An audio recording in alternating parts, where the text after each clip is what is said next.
क्या चक्कर है? ये लाल बिंदु बार बार मूव क्यों कर रहा है? आंखों ही आंखों में इशारा हो गया, बैठ बैठ जीने का सहारा हो गया।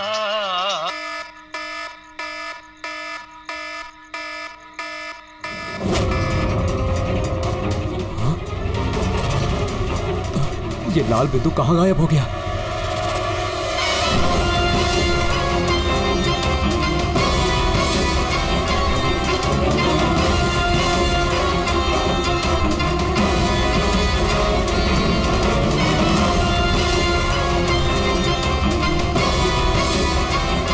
ये जो भी है मेरी तरफ ही आ रहा है।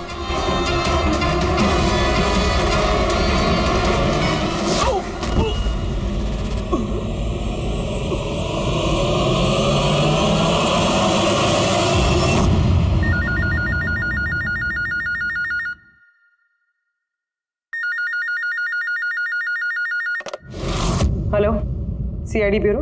मैडम, मेरे दोस्त की मदद कीजिए, उसकी जान खतरे में है। जान खतरे में है? क्या हुआ आपके दोस्त को? मैडम, शशांक कल रात से गायब है, उसका कुछ भी अता पता नहीं है। आपने मिसिंग कंप्लेंट लिखवाई? उससे कुछ नहीं होने वाला है मैडम, उसका कोई फायदा नहीं। मुझे पता है उसको कुछ हो गया है। कल रात को वो मुंबई के किसी सुंदर नगर इलाके में फॉक्स हंटिंग के लिए गया था। क्या मुंबई में लोमड़ियों का शिकार? हे सुनो सुनो, अगर तुम सीआईडी के साथ मजाक करने की कोशिश कर रहे हो तो तुम्हारे लिए बहुत भारी पड़ेगा। 2 मिनट लगेगा तुम्हारा लोकेशन ट्रैक करने में और गिरफ्तार करने में। मैं सच में मजाक नहीं कर रहा हूँ सर, सचमुच में उसकी जान को खतरा है। आप प्लीज जाइए, उसको ढूंढिए। नाम पूछिए उसका। आप बोल कौन रहे हैं? सर, मेरा नाम राजीव कुमार है। राजीव, ये फॉक्स हंटिंग ये क्या है? सर, मैं आपको वो सब डिटेल में बताऊंगा, पर इससे पहले कुछ हो ना जाए। आप प्लीज सुंदरनगर जाइए, उसको ढूंढिए। राजीव सुनो, राजीव, हेलो।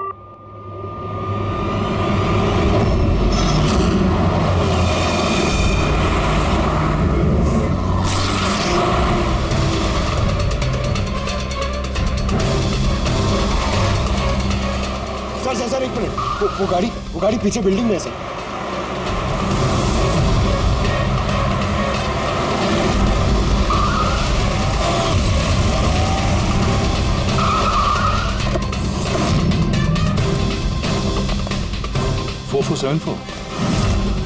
तो शशांक की गाड़ी का नंबर तो यही है। अगर ये शशांक की गाड़ी है तो फिर शशांक भी यहीं पर होना चाहिए।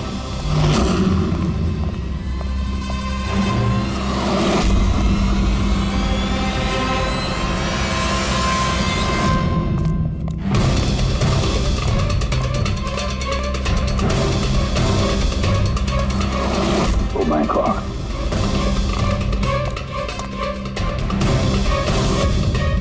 He is dead sir. तो राजू का डर सही निकला।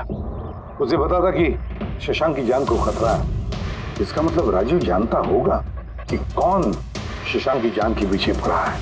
उर्मी, तो राजू को फोन करो।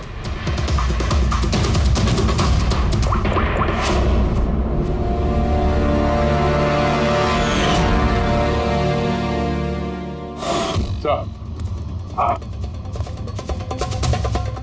2 गोलियों के शर्त, .38 कैलिबर। सर ये राजीव फोन नहीं उठा रहा है। सर कहीं इस राजीव की जान को भी खतरा तो नहीं है? सर एक बात समझ में नहीं आ रही सर, शहर के इस इलाके में कोई लोमड़ियों का शिकार करने क्यों आएगा? शिकारी खुद शिकार हो गया। मुझे तो यहाँ दूर दूर तक कोई भी लोमड़ी नजर नहीं आ रही है। रेडी पंकज, चुप रहो। ये फॉक्स हंटिंग सीक्रेट कोड है और इसका राज सिर्फ राजीव ही बता सकता है। राजीव के घर जाके पता लगाना पड़ेगा।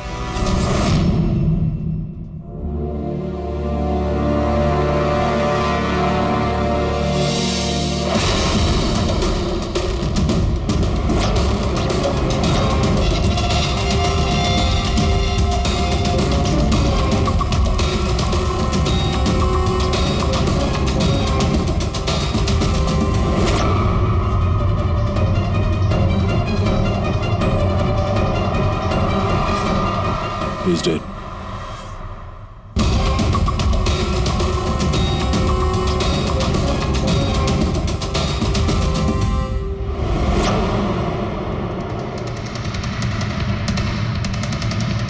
सर राजीव है सर, इसने अपने दोस्त की जान बचाने के लिए हमें फोन किया था और किसी ने इसी को मार दिया।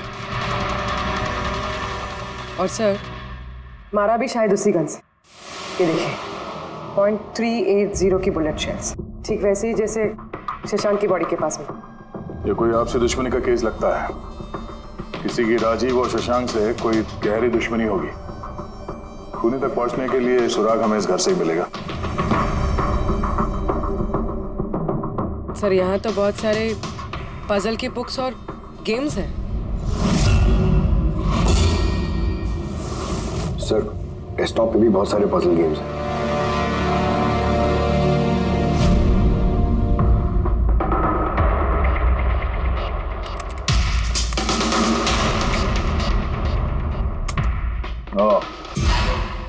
लगता है इस राजीव को पहेलियां सुलझाने का बहुत शौक था। ये देखो, उसके इस लैपटॉप पे ये पजल गेम का वेबसाइट खुला हुआ है। लेकिन सर इस पजल वाली वेबसाइट में है क्या? पूर्वी, लगता है ये वेबसाइट एक ग्रुप की तरह है। ये पजल प्रेमियों का ग्रुप। इस वेबसाइट पे जितने भी मेंबर्स हैं ये सब पहेलियों के शौकीन हैं। ये देखो, यहाँ पे ये पहेलियों के पिक्चर्स डाल रखे हैं और यहाँ पे ये अलग अलग तरह के पहेलियों के खेल के बारे में बात हो रही है। ये क्या? ये शशांक भी इस वेबसाइट का मेंबर था? अरे हाँ सर, लेकिन ज्यादा पुराना मेंबर नहीं था। इसने पिछले महीने ही वेबसाइट ज्वाइन की। सर इसका मतलब वो फॉक्स हंटिंग की एक पहेली है जिसे सुलझा के ही हमें वो खूनी मिलेगा। हाँ पंकज, और लगता है कि फॉक्स हंटिंग की अगली कड़ी हमें इस शशांक के घर पे ही मिलेगी।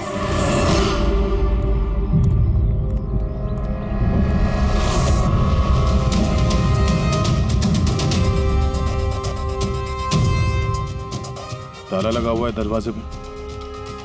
लगता है शशांक यहाँ अकेला ही रहता है। कमाल है, आज तो शशांक के यहाँ बहुत मेहमान आ रहे हैं।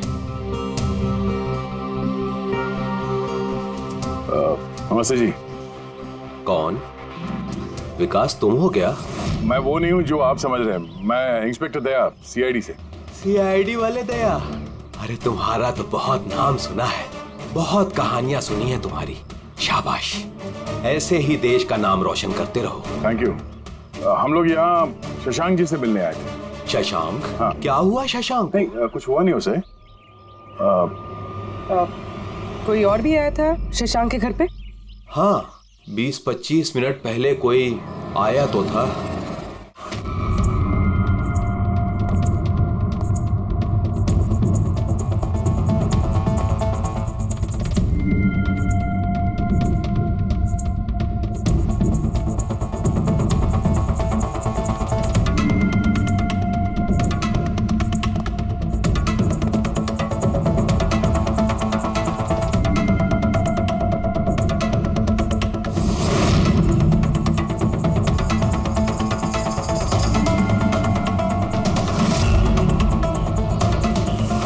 इलेक्ट्रॉनिक गैजेट्स, ये इंस्ट्रक्शन मैनुअल्स, ये सब देखकर तो लगता है कि ये शशांक एक इंजीनियर था। किसी खास तरह के गैजेट के आविष्कार की कोशिश में लगा था ये। हाँ सर, यहाँ पर तो इतने सारे सर्किट बोर्ड्स और ये शॉर्ट वेव रेडियो भी है। ये देखिए।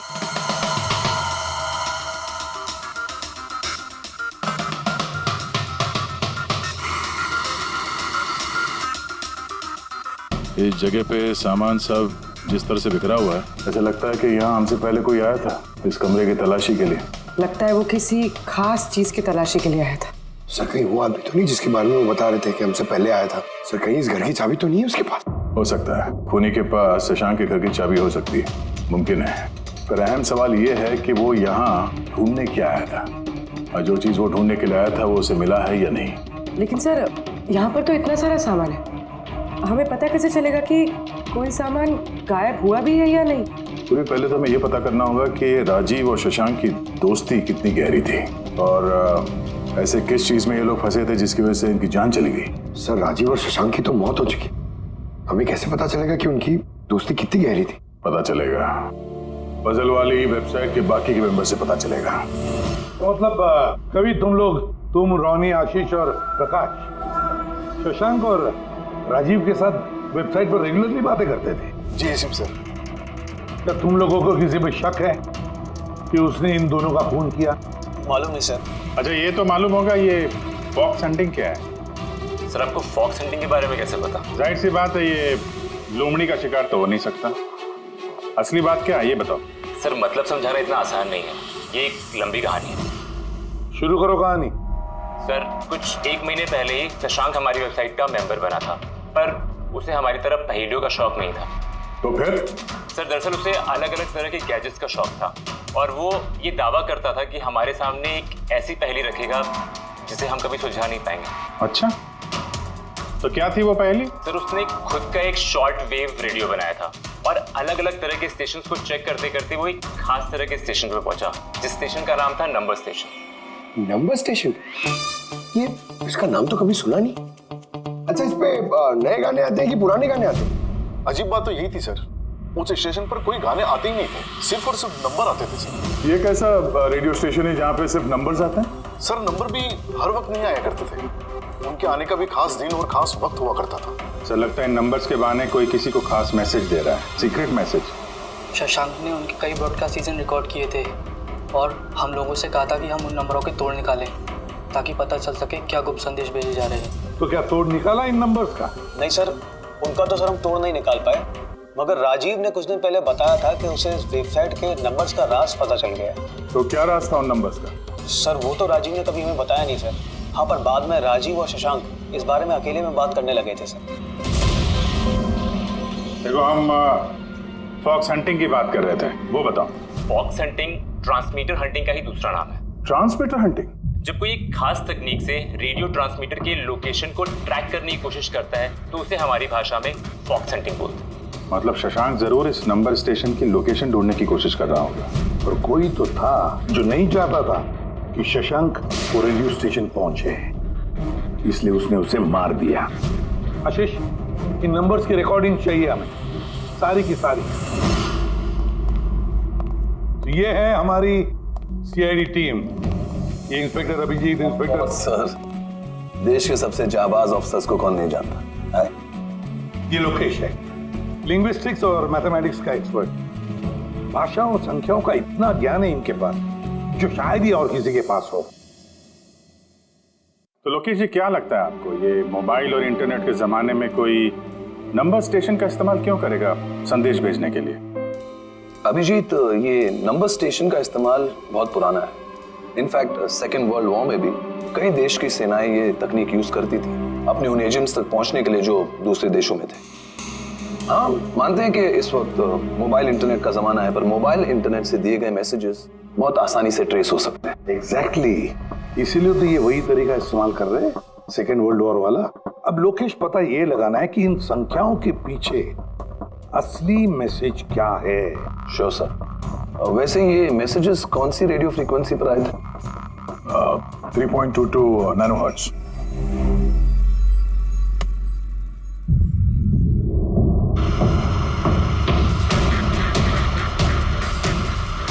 सर, इस रेडियो स्टेशन से तो कोई नंबर वंबर नहीं आ रहा है।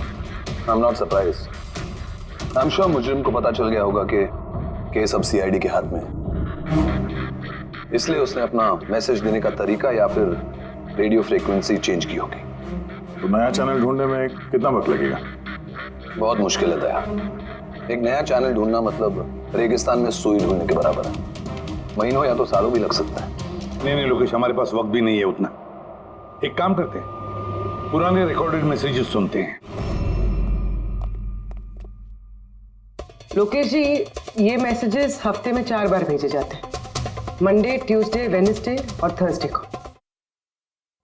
ये मैसेज सबसे पहले हफ्ते के सोमवार को ब्रॉडकास्ट हुआ था उस नंबर स्टेशन पे। 1 9 4 2 3 4 5 7 0 9 3 5 2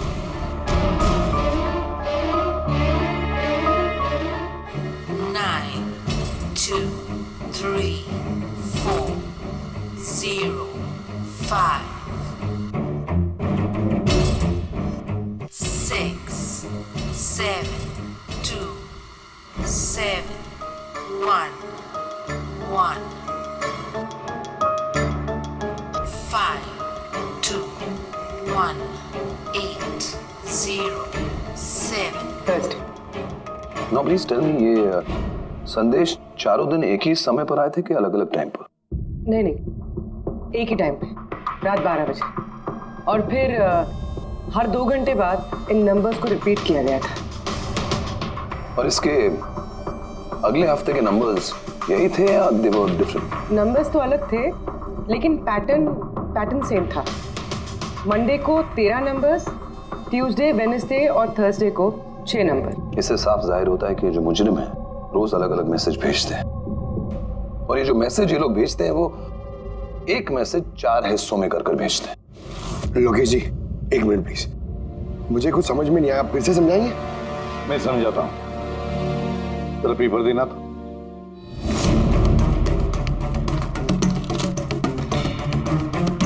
मान लो ये पूरा कागज एक मैसेज है, एक। इसके हम 4 हिस्से करेंगे। अब इस एक कागज के 4 टुकड़े हो गए, 4 हिस्से, मतलब एक मैसेज के 4 हिस्से हो गए, है ना? ये देखो,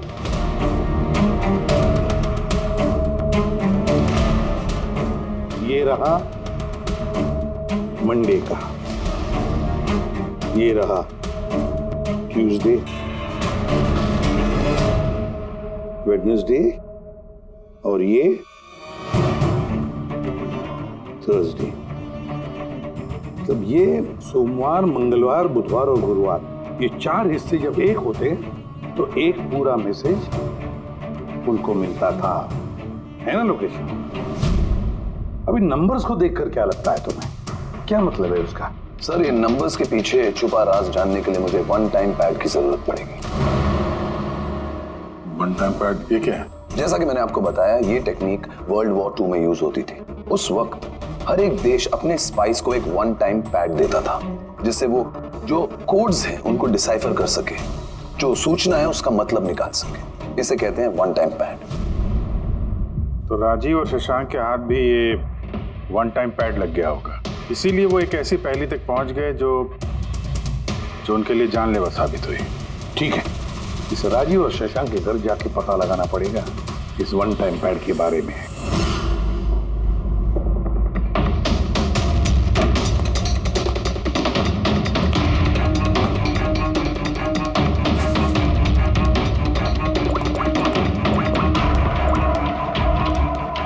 हेलो अभिजीत सर, यहाँ पर तो कोई कागज नहीं है। आपको कोई कागज मिला? हम लोग शशांक के घर में ही हैं, देख रहे हैं। कौन शशांक? कौन है यहाँ? आप आइए, पहचाना? इंस्पेक्टर दया। अच्छा, सीआईडी वाले दया। आप यहाँ कुछ काम थे यहाँ? हाँ, वो शशांक मेरी इलेक्ट्रिक केतली लेकर आया था कुछ दिनों के लिए, वही लेने के लिए आया था। पंकज, सर देखो वहां पे कोई इलेक्ट्रिक केटल है क्या? सर, ये इलेक्ट्रिक केटल तो शशांक की है, इंटरनेट से मंगाई उसने, ये बिल है साथ में। नहीं, ये इलेक्ट्रिक केतली मेरी ही है। लगता है आपको कोई गलतफहमी हो रही है, ये केटल तो शशांक नहीं खरीदा था। नहीं दया, मुझे कोई गलतफहमी नहीं हो रही है। तुम्हारा ये ऑफिसर या तो झूठ बोल रहा है और या मेरी तरह अंधा हो चुका है। अरे बदतमीजी क्यों कर रहे हैं? मुझे दिखाई देता है और मैं झूठ नहीं बोलता हूँ। यहाँ पे बिल्स हैं, ये इलेक्ट्रिक केटल, इलेक्ट्रिक कंपोनेंट्स, ये सर्किट बोर्ड और ये किताबों का बिल। क्या कहा? शशांक ने किताबें खरीदी? एक और झूठ। अरे नो झूठ, ये मेरे हाथ में बिल्स हैं। शशांक किताबें खरीद ही नहीं सकता। एक मिनट, आप ये ऐसा क्यों कह रहे हैं? क्योंकि उसे डिसलेक्सिया है। डिसलेक्सिया? हाँ, डिसलेक्सिया। इस बीमारी से पीड़ित लोगों को पढ़ना ही अच्छा नहीं लगता, किताबें खरीदना तो बहुत दूर की बात है। पंकज, वो किताबें कहाँ हैं? सर, किताबें तो नहीं है, ये खाली डब्बा है। ओह, इसका मतलब है खूनी यहाँ किताबें ढूंढने आया था। तो वो किताबें ही वन टाइम पैड है जिसकी हमें तलाश है। ये कितनी किताबें?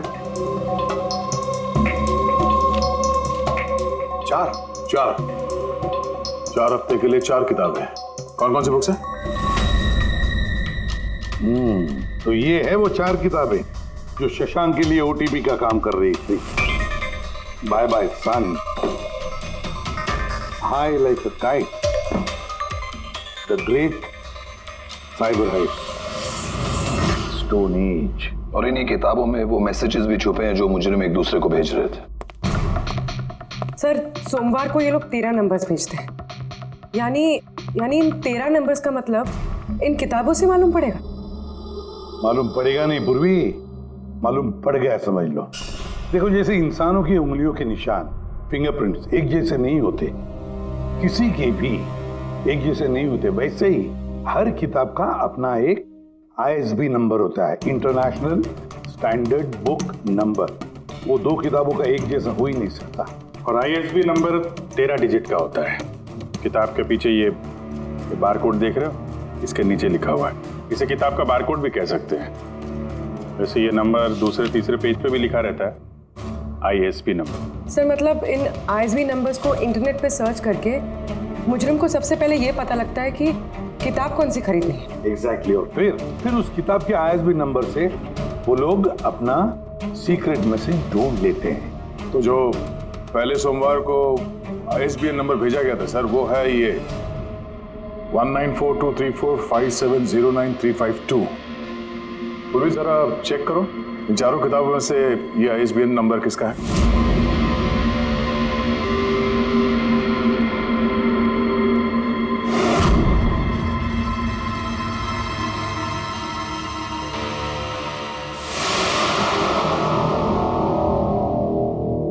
ISB नंबर बाय बाय सन से मैच होता है। अरे वाह सर, ये तो बहुत आसान है, इसे तो कोई भी समझ सकता है। एग्जैक्टली। इसी तरह हफ्ते के बाकी 3 नंबर भी डिकोड किए जा सकते हैं। मतलब मंडे के दिन का तो उनको सीक्रेट मैसेज का पता चली गया, लेकिन बाकी 3 दिनों में किताब के पेज नंबर से, लाइन नंबर से और वर्ड नंबर से उन्हें मैसेज पता चल जाता। सर ये ट्यूसडे को आया message 923405, 92 page number 34 line 05 word, मतलब 92 नंबर पेज पे 34 लाइन 5वां वर्ड। ठीक उसी तरह से हर हफ्ते एक नई किताब और एक नया संदेश।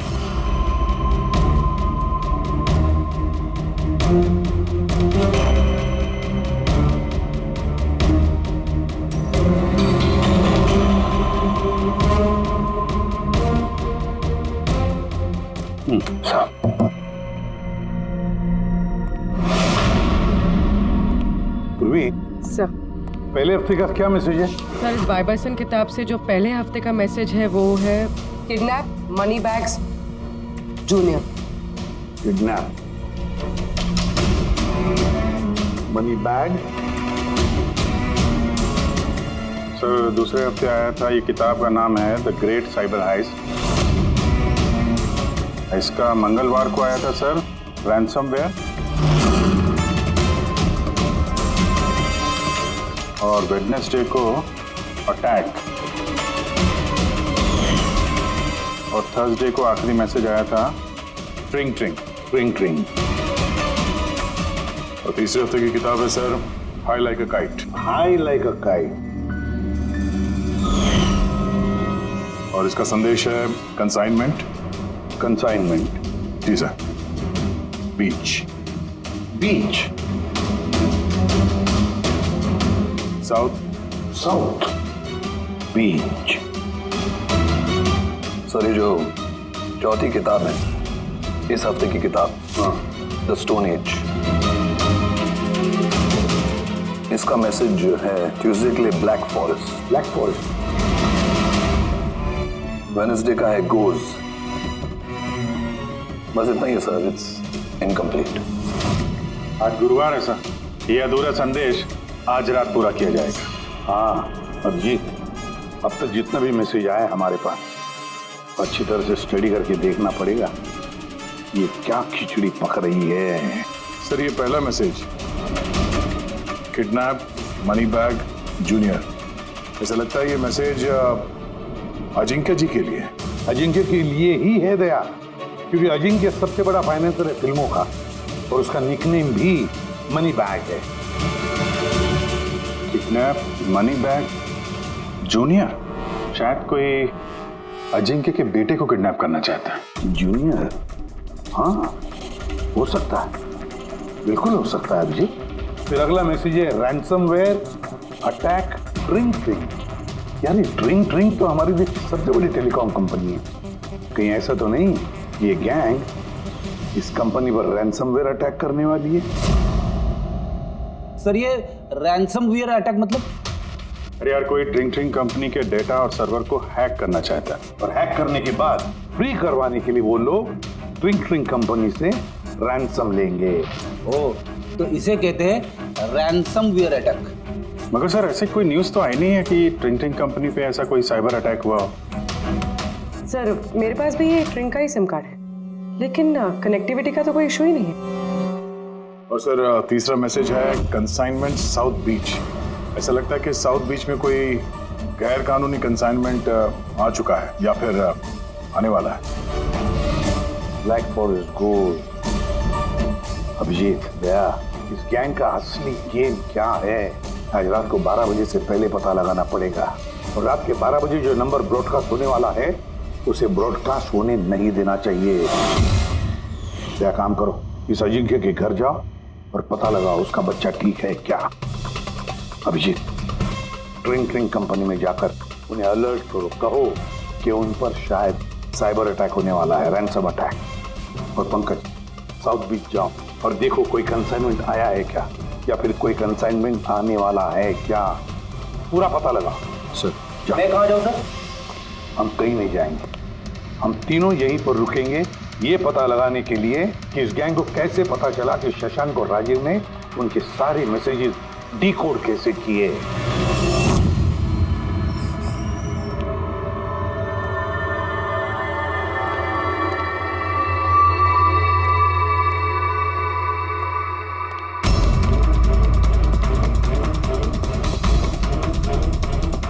Personal files encrypted.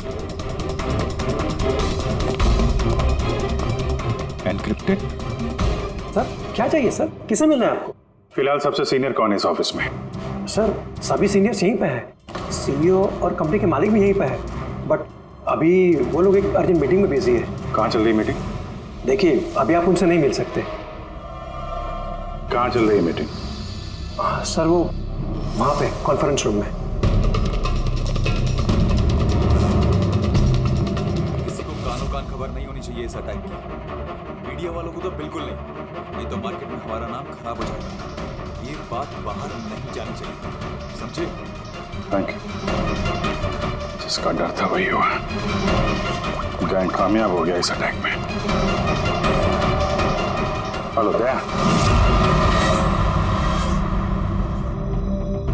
अब देखते हैं शशांक के बाद और कौन कौन से लोग इस वेबसाइट के मेंबर बने हैं। जो इनमें से कोई एक है जिसने शशांक के बारे में अपनी गैंग को पूरी इंफॉर्मेशन दी है। सर शशांक के साथ 2 लोग जुड़े इस वेबसाइट से, कवि और रोनी। कवि और रोनी, इनकी डिटेल है क्या? देखो सर ये कवि थाने में रहता है और इसकी किताबों की एक दुकान है। कवि की किताबों की दुकान है तो फिर उसके लिए ISB नंबर, मेरा मतलब है इंटरनेशनल स्टैंडर्ड बुक नंबर का इंतजाम करना तो बाएं हाथ का खेल है। और ये रोनी वो क्या करता है? सर रोनी पुणे के कॉल सेंटर में काम करता है। जरूर इन दोनों में से कोई एक है जो शशांक और राजीव की मौत का जिम्मेदार है, और वही अपनी गैंग की नई रेडियो फ्रीक्वेंसी भी जानता होगा। सर अगर हमें इस गैंग की नई रेडियो फ्रीक्वेंसी का पता चल जाए तो एक पावरफुल ट्रांसमीटर से हम उनकी लोकेशन भी जान सकते हैं। लोकेशन रेडियो फ्रीक्वेंसी का बंदोबस्त हो जाएगा, मगर ये पावरफुल ट्रांसमीटर का क्या? सर मेरे कुछ कनेक्शंस हैं, मैं उनसे बात करके हमारे लिए एक ट्रांसमीटर बनवा सकता हूँ। ग्रेट, तो फिर बनवा था। और फ्रेडी दयालु फोन करके पूछो अजिंक्य के बारे में क्या पता चला। आप कॉफी लेंगे?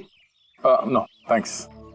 वैसे ये आपके घर के बाहर इतनी सिक्योरिटी हमेशा रहती है या आज कुछ खास बात है? हाँ, ये सिक्योरिटी हमेशा रहती है। आप तो जानते ही हैं फैन लोगों को, कितनी बार ये घर के अंदर घुस आते हैं। क्या नहीं, एक्टर्स के घर के बाहर फैन की भीड़ तो सुनी थी मैंने, मगर एक फाइनेंसर पहली बार सुन रहा हूँ। आपने यहाँ आने की वजह नहीं बताई? अरे हाँ, वो मैं आपके बेटे अजीत से मिलने आया हूँ। अजीत से? मगर क्यों? क्या उससे कोई गुनाह हो गया है? नहीं, बस एक रूटीन इंक्वायरी। मतलब? सॉरी, मैं वो आपको नहीं बता सकता, मैं अजीत को बताऊंगा। अजीत की तबीयत ठीक नहीं है। तबीयत खराब है या वो किडनैप हो गया? किडनैप? What nonsense! देखिए अजिंक्य जी, उन अपराधियों के दबाव में आके आप सीआईडी से झूठ मत बोलिए। हमें खबर मिली है कि एक गैंग है जो आपके बेटे अजीत को किडनैप करना चाहती है।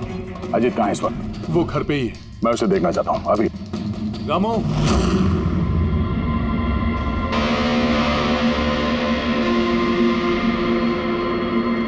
अब तो तसल्ली हो गई। मैंने आपसे कहा था ना मेरा बेटा घर पर ही है, उसकी तबीयत ठीक नहीं है। जाओ बेटा, कमरे में जाके आराम करो। एक मिनट,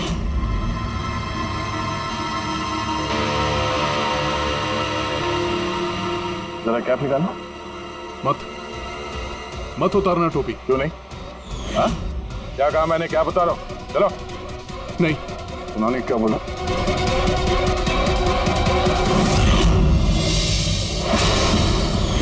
तो तुम्हारे कान को क्या हुआ?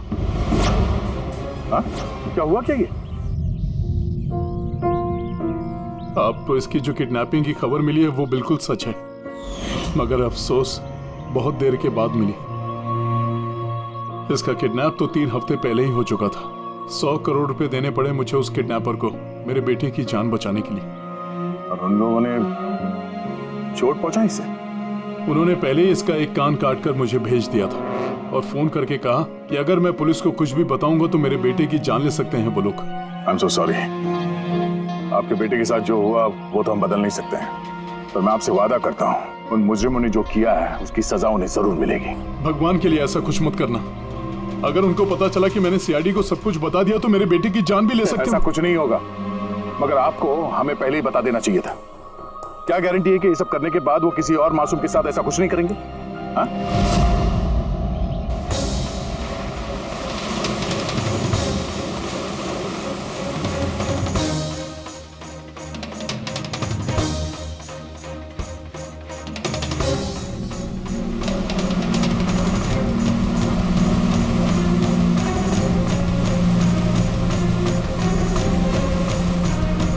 अगर वो कंसाइनमेंट आ चुका है और डीलिंग हो चुकी, फिर तो कोई सुराग मिलना चाहिए यहाँ पर।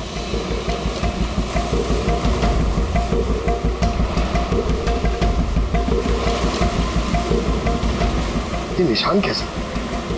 इन्हें देख के तो लगता है जैसे कि कोई बहुत भारी सामान या डब्बा घसीटा गया और कोई सामान तो यहाँ पे नहीं दिख रहा।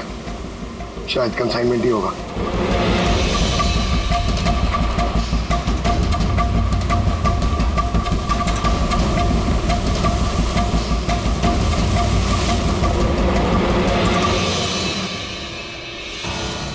आपके पास तो काफी अच्छा कलेक्शन है किताबों का मिस्टर कवि।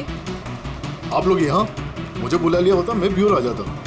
हम लोग वीडियो चैट भी कर सकते थे फिर से। लगता है आपको हमारे यहाँ पर आना पसंद नहीं आया। जी नहीं, ऐसी बात नहीं है। क्या लेंगे आप लोग, चाय या ठंडा? चाय ठंडा तो बाद में ले लेंगे, फिलहाल तो हम लोग किताबें लेने आए हैं। मिलेगी? हाँ, क्यों नहीं। बोलिए कौन सी किताब चाहिए आपको? हमें 4 किताबें चाहिए। Bye bye son, the great cyber heist, high like a kite और स्टोन एज। क्या हुआ? किताबों का नाम सुन के नानी याद आ गई? अरे कोई अपनी दुकान से इस तरह भागता है भला? मैडम वो लोग बहुत खतरनाक लोग हैं मैडम, वो मुझे मार देंगे। अगर सच नहीं बोलोगे तो फांसी पे चढ़ोगे। शशांक और राजीव के खून के जुर्म। नहीं, मैंने उनका खून नहीं किया, मुझे तो बस उन पर नजर रखने के लिए कहा गया था। किसने कहा था नजर रखने के लिए?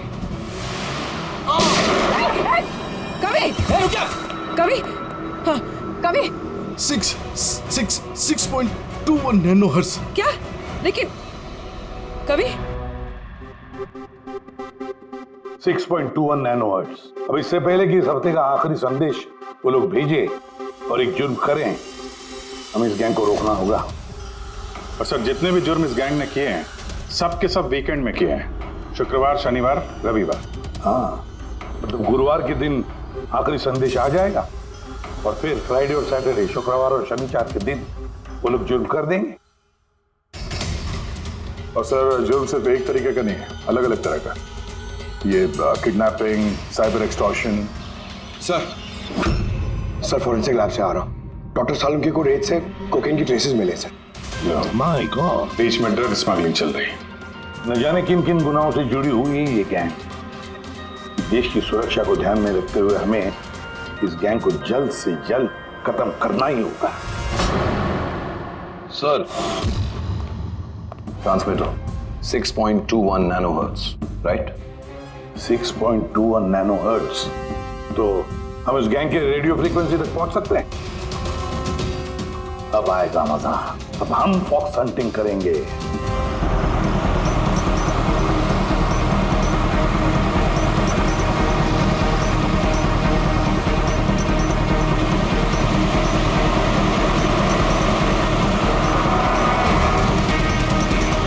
बस बस सर, यही सिग्नल दिखा रहा है सर। बस ये रेड डॉट मिल जाए। देखो रेड डॉट कहां पे है।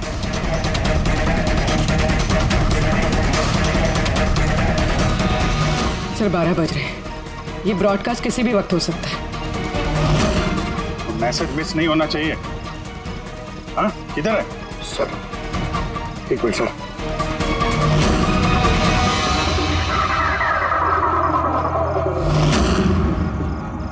सर हाँ, एक मिनट सर, इधर है, इधर है सर। आंखों ही आंखों में इशारा हो गया। 9, 2, 2, 3, 0, 9.